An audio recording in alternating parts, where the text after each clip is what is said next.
அதனால ஒரு பக்கம் ஏற்படும். இன்னொரு பக்கம் அந்த மனசுல உள்ள பிரச்சனை மென்டலி டிஸ்டர்ப் ஆகுறதுனாலும் வரும் அப்படின்னு சொன்னீங்களே, அது எப்படி?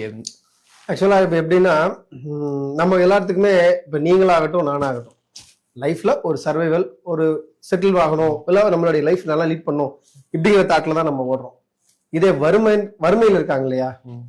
இப்ப வறுமையில இருக்கிறவங்களுக்கு காலையில சாப்பாடு சாப்பிடறதை அவாய்ட் பண்ணா இன்னைக்கு ஒரு 50 ரூபா சேவ் பண்ணலாமா? மாசம் 1500 ரூபா சேவ் பண்ணலாம். ஆனா இந்த உடம்பு என்ன பண்ணும் அப்படின்னா, நேரத்துக்கு தன்னுடைய வேலையை செஞ்சுக்கிட்டே தான் இருக்கும். அப்போ என்னன்னா அல்சர் வந்து அங்க ஆசிட் சுரந்து அங்க ஆல்ரெடி புண்ணாயிருக்கும். அப்போ நீங்க லைஃப்ல ஒரு ஸ்டேஜுக்கு வந்துட்டீங்க, ஓரளவுக்கு பொருளாதாரம் உங்க கையில வந்துருச்சு. அப்போ வந்து நீங்க 3 வேலையை சாப்பிடுறீங்க. ஆனா இந்த உடம்பு ஏத்துக்காது. ஏன்னா எனக்கு தேவைப்படுறப்போ நீங்க கொடுக்கல, உடலுக்கு தேவைப்படும் போது நீங்க கொடுக்கல. அப்போ நீங்க கொடுக்குற நேரத்துல அதை ப்ராப்பரா எடுத்துக்கணும்னு எனக்கு என்ன அவசியம் இருக்கு? இந்த கேள்வி வருமா? கண்டிப்பா வருதா?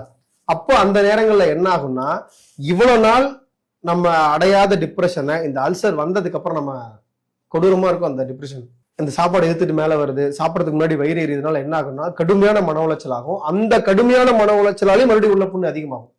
புண்ணோட வந்து சைஸ் வந்து சும்மா இவ்வளவு சைஸ் இருக்குன்னு வச்சுக்கோங்களேன். நீங்க டிப்ரெஷன் ஆக புண்ணோட சைஸ் விரிவடைஞ்சுக்கிட்டே போகும். ஓகேங்களா? சோ மனம்ங்கிறதுக்கு வந்து இது வந்து நெருங்கின தொடர்பு உண்டு.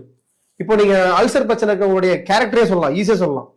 அதிகமா கோவப்படுவாங்க, எரிஞ்சு விழுவாங்க, ஆத்திரம் அதிகமா வரும், ஒரு ஒரு வெறித்தனமான கோபம் அவங்ககிட்ட இருக்கும், ஒரு சைக்கோயிக் பிஹேவியர்லாம் அவங்ககிட்ட இருக்கும், ஒரு சைக்கோவான பிஹேவியர். ஏன்னா இப்ப நீங்க ஒண்ணும் இல்லை, நீங்க அல்சர் அதிகமா இருக்கிறவங்களுக்கு கெட்ட கனவு கூட வரும். கெட்ட கனவு, கனவு அதிகமா இருக்கும். சின்ன விஷயத்துக்கெல்லாம் கோவப்படுவாங்க, சின்ன விஷயத்துக்குலாம் எரிஞ்சு விழுவாங்க, பிஹேவியர் மாறும், கேரக்டர் மாறும், சைக்கலாஜிக்கல் லெவல்லே அவங்களால மாற்றத்தை கொடுக்கக்கூடிய அளவுக்கு